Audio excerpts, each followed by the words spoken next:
Coming up, today we've got a featured song. It's going to have you kicking some serious butt while moving to the groove. It's a smash hit from the 70s, one of the biggest. This track was inspired by a dance fight at a pinball arcade. As this artist watched what was taking place, the lyric and the melody came into his head. He actually said it out loud as he was watching, went right home and wrote it, but it wouldn't resurface until much later. This was when he was recording what was supposed to be his breakout hit. He had 3 hours to do it. When he was done, though, his producer told him they needed a B-side for this song, and he had a couple of minutes left on the clock, so he had to rush the recording of this next song. After all, it was just going to be a throwaway B-side, right? But as it turns out, this throwaway track became a monster 70s hit. It tapped into two cultural phenomenons with expert timing. One of the biggest selling singles of all time, 11 million records sold. Story's coming up next on Professor of Rock. Hey, music junkies, Professor of Rock, always here to celebrate the greatest artists and the greatest songs of all time. You know, if you remember ripping open a bag of Big League Chew as a youngster playing Little League or softball, you'll dig this channel of deep musical nostalgia. Make sure to subscribe below right now. Click the big red button and click the bell so you always know when our stuff's coming out. We also have a Patreon that has more content on it that helps us keep it a daily channel. So today, we're going to do something pretty fun. It's time for another edition of our series, Bottle Lightning. I love these. It's where we celebrate a song or an album that was king for a day or for many days. Here we honor artists and bands that rocketed up the charts, but for reasons unknown weren't able to sustain that success. Many call them one-hit wonders. We celebrate them as lightning in a bottle. Today, we're featuring a song that's going to put a smile on everybody's face, I swear. It takes us back to the good old days. It's one we can't help but sing along to and do some hand gestures along with it. I'm talking about a song that is fast as lightning, a little bit frightening. It's a 1974 smash hit, Kung Fu Fighting by Carl Douglas. Everybody was Kung Fu fighting. This one's got a really cool story behind it, so stick with us. Born in Jamaica and raised in California, Carl Douglas would later move to England and attend college in London in the early 60s. The plan was to study to become an engineer and then to take over his father's family business. Simultaneously, Carl Douglas also harbored ambitions to become a professional soccer player. However, neither of those designs would come to fruition because Carl had another key interest as well: singing, performing. It was not uncommon to find Carl spending his time singing with friends in British pubs and clubs. And one day in 1964, his talent behind the mic finally caught up to him. Carl was attending a party with his soccer club at a local London coffee bar. That day, a band called the Charmers were performing, and at the prodding of his friends, Douglas actually took the stage and sang with them. Everybody in there was impressed by Carl's voice and his performance, especially the Charmers. This actually led to an invitation for Carl to front the group.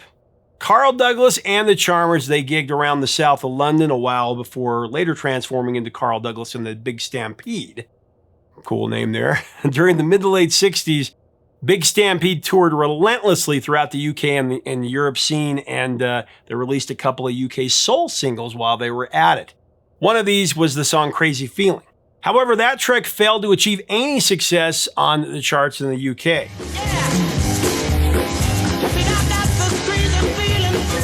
Later, while he was living in Spain, Douglas formed a band called Explosion, and once again he toured Europe. But ultimately, he returned to London. This is where Douglas teamed up with a band called Gonzales and worked with Lenny Zakatek. This gig led to Carl becoming a session vocalist for Pi Records. So by 1972, Carl Douglas was working with Indian-born producer Biddu Apaya. And he was on the soundtrack for the spy thriller Embassy that starred Richard Roundtree of Shaft.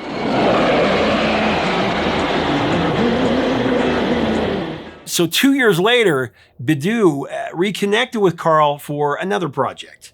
The producer was searching for a vocalist to record the Brooklyn songwriter Larry Weiss composition, I Want to Give You My Everything. This was supposed to be the big hit. Biddu presented Carl with the number, the song, and Douglas recorded it.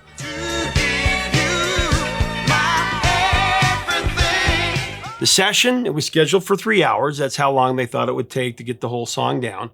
By the time they finished with I Want to Give You My Everything, they used up really most of the time. But they still needed a B-side. They'd kind of forgotten about it. Time was winding down, and they went over 4 or 5 songs that Carl had written, and Kung Fu Fighting was one of them. Those kids were fast as lightning. According to Douglas, he got the idea for Kung Fu Fighting one night in Soho when he walked by a pinball arcade with a friend. There he saw some kids mock fighting with kung fu moves while moving in time to the music. They were dance fighting. Turning to his friend, Carl said, "Damn, looks like everybody's kung fu fighting." In that moment, Carl heard the whole song in his head. He rushed home, he captured the song just by saying that.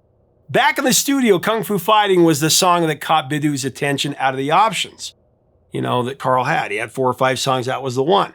So he figured it would be a fun throwaway novelty track that they could throw on the B-side, and they didn't take it seriously at all. With only a couple of minutes of studio time left, Carl hurried and recorded 2 takes of the song, and to level it up, Bidoo threw in a bunch of whoos and ha's to imitate, karate chops. Everybody was kung fu fighting. It was over the top, it was in the spur of the moment, and it was very rushed. But it was a B-side. Who was even going to listen to it? Bidoo didn't think much of the song at all. But what he didn't realize was that he and Carl Douglas had just tapped into 2 emerging trends of the 70s, Kung Fu and disco. The commercial timing of the track, it was perfect. Kids were fast as lightning.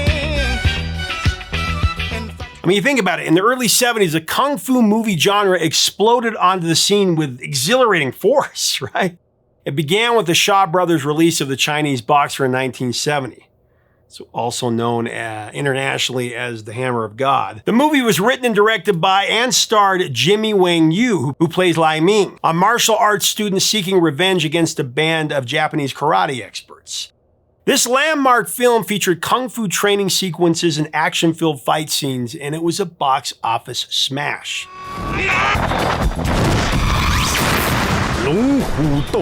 However, let's be clear, it was the films of Bruce Lee that were truly instrumental in popularizing martial arts in the West. Bruce Lee, who had played Kato on TV's The Green Hornet in the 60s, he released his iconic film debut, The Big Boss, in 1971. That paved the way for his meteoric rise to global stardom. The film would not be released in the US until 1973, and then it was named Fists of Fury. But it was an instant hit, topping the box office in May of '73. It went on to gross $16 million in the US, which is like almost $100 million today.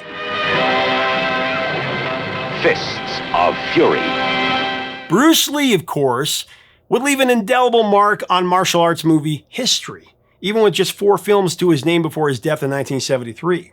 One of the highest grossing movies during the summer of '73 was Lee's final masterpiece, Enter the Dragon. That opened the floodgates for a wave of Hong Kong kung fu movies that captivated audiences worldwide in the 70s. Weapons. The human body. Enter the Dragon. Additionally, this era also featured the hit TV show Kung Fu, which ran for 3 seasons from 1972 to 1975. Kung Fu was a Western set in the 1880s. It starred David Carradine, who played Kwai Chang Caine, a half Chinese and half American Shaolin monk who traveled the American frontier. By '73, the ABC primetime series was the #1 program in America, helping elevate David Carradine, much like Bruce Lee, to cult figure status.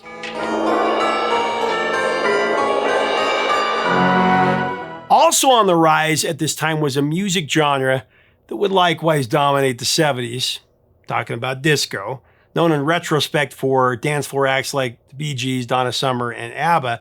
The origins of disco are actually kind of hard to pin down.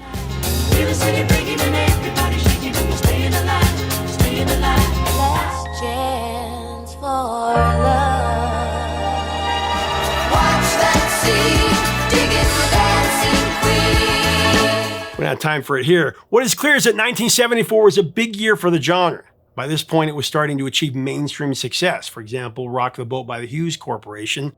That went to #1 on the Billboard Hot 100 in '74. And then George McRae's Rock Your Baby became the UK's first disco #1 that same year. Written by Harry Wayne Casey of Casey and the Sunshine Band. Rock the boat.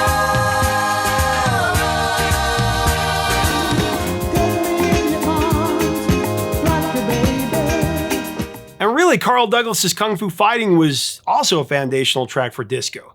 This kung fu disco combo proved irresistible. But Carl's producer Badu didn't see it that way. I mean, not at first anyway. When he took the song to Pi Records, the producer was convinced that Larry Weiss's composition, I Want to Give You My Everything, was the hit song. As it turns out, the label executive Robin Blanchflower, he liked it well enough, but he also wanted to hear what the flip side would be. He said, can I listen to the rest of the reel? Badu really had no confidence in Kung Fu Fighting, thinking it was just a goofy novelty track. And he told Blanchflower the same thing. He warned him not to take it too seriously. He thought it was going to be a disaster. But when the executive heard Kung Fu Fighting, he said, it should be the A-side. Completely skeptical, Badu responded, you really think so? I think it's the kind of song that might sell 20,000 records. Might sell 20,000 records? Let's just say that was an incredibly low estimate. Because once Pi Records put a promotional push behind this B-side, Carl Douglas had a massive hit on his hands.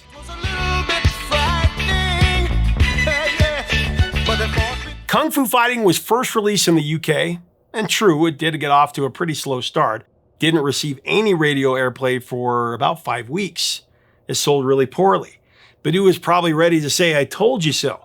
However, in the dance clubs, Kung Fu Fighting started picking up steam and it became really popular. This led to the song finally entering the UK singles chart at number 42 on August 17th, 1974. Just a month later, on September 21st, Kung Fu Fighting claimed the top spot, the number one spot where it stayed for 3 weeks.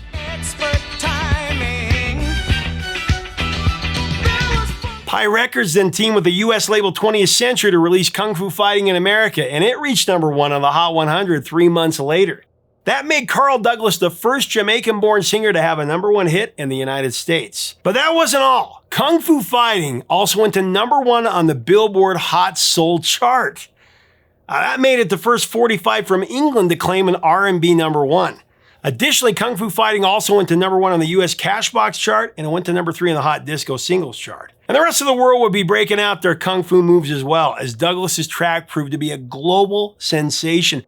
Kung Fu Fighting hit number 5 in Finland, it hit number 3 in Norway, it hit number 2 in Switzerland, and it fought its way to number 1 in Belgium, the Netherlands, Ireland, Austria, South Africa, New Zealand, West Germany, Austria, and Canada. He said, here comes the big boss.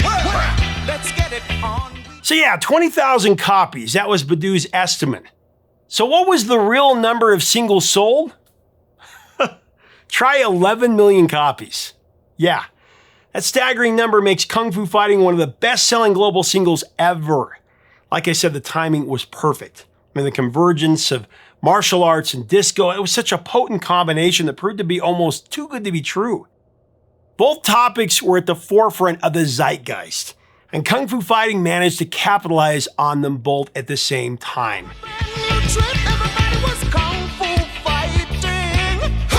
And the song itself is unrivaled in its sphere. No other martial arts track has come close to matching its place in pop culture. And Kung Fu Fighting has become the go-to martial arts song for pretty much every movie and TV show in need of one, if there is one. I mean, it's a pop culture powerhouse. From kids programming like Super Mario Bros. Super Show and Mighty Morphin Power Rangers to Saturday Night Live. Everybody was Kung Fu Fighting. Comedies like Beverly Hills Ninja and Bowfinger. Kung Fu Fighting is the song you gotta use for anything kick to the face related, let's say. So sorry. But it doesn't stop there. You can catch Kung Fu Fighting in that 70s show, Simpsons, Daddy Daycare, One Tree Hill, The Middle, Ally McBeal, Horrible Bosses, The Tonight Show with Jimmy Fallon, Parks and Rec, Scrubs. Those cats were just like me. Kung Fu Fighting also made appearances in multiple Jackie Chan related movies, of course, Super Cop, Rush Hour 3, and Kung Fu Panda 1 and 3. Everybody was Kung Fu Fighting. Of course, Jack Black gets top billing for the Kung Fu Panda flicks. He actually teamed up with Gnarls Barkley's CeeLo Green to cover Kung Fu Fighting in the original Kung Fu Panda.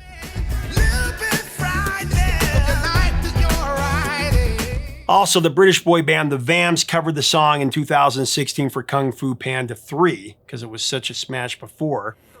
Everybody was Kung Fu Fighting. And the covers continue to pile up from there with Camper Van Beethoven, Jeff Scott Soto, Patty Rothberg, They Might Be Giants, and Tom Jones, all trying their hand at Kung Fu fighting. Those cats were fast as lightning. Finally, in 1998, the British dance outfit Bus Stop released a version of Kung Fu Fighting that sampled Carl Douglas's original vocals. That brought Carl's song back to the UK top 10 as it peaked at number 8. Now here it is, one to make you move. Something with a funky kung fu groove. So the question is, if Kung Fu Fighting was and is so big, why is Carl Douglas a bottle lightning artist? What happened after the release of Kung Fu Fighting? Well, the single for the song was a smashing success, but Douglas's debut album, Kung Fu Fighting and Other Great Love Songs, it just couldn't keep up. It was released at the tail end of 1974 on November 16th and would feature 2 other singles after Kung Fu Fighting. The follow-up, Dance the Kung Fu, unsurprisingly, that stalled on the Billboard Hot 100 at number 48, though it did make it to number 8 on the R&B charts. Had some success in Europe as well, so not all bad.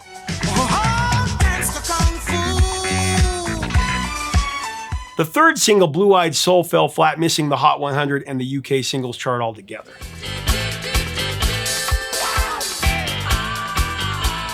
From there, Douglas released another album in 77 called Love, Peace, and Happiness.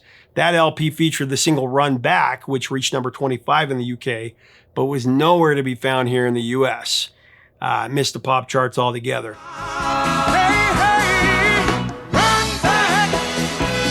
Douglas gave it one more college try in 1978 with a third studio album. That one was called Keep Pleasing Me. However, once again, Douglas came up empty. The record failed to chart in the US, and that was about it for Carl Douglas's run. According to AllMusic, Douglas eventually moved to Hamburg, Germany, where he owns a profitable production company that supplies music for films and for advertisements. But there's no doubt Kung Fu Fighting was and is the ultimate mill tickets. I mean, royalties and publishing fees have provided a steady income for Carl Douglas, who once said in an interview, and I quote, "I don't know how much money that song's made me, but I know I've been very fortunate. My accountant says I don't need to worry and that I never have to work again if I don't want to," end of quote. And that's why I really did this piece. It's such a fun song. It's a phenomenon.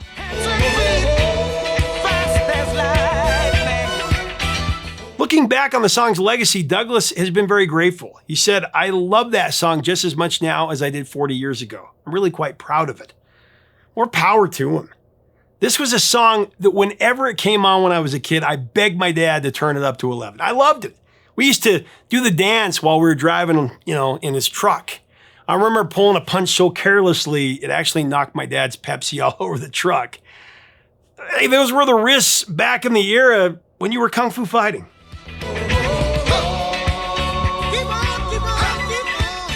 Thanks so much for watching. At Kung Fu Fighting, we don't need to be snobs. This is one of those songs that we all sing, that we all have fun with. It's just one of those songs that brings back so many great memories. Let's have a discussion about those memories. Let's talk about the ultimate one-hit wonder, 11 million copies, and talk about it below.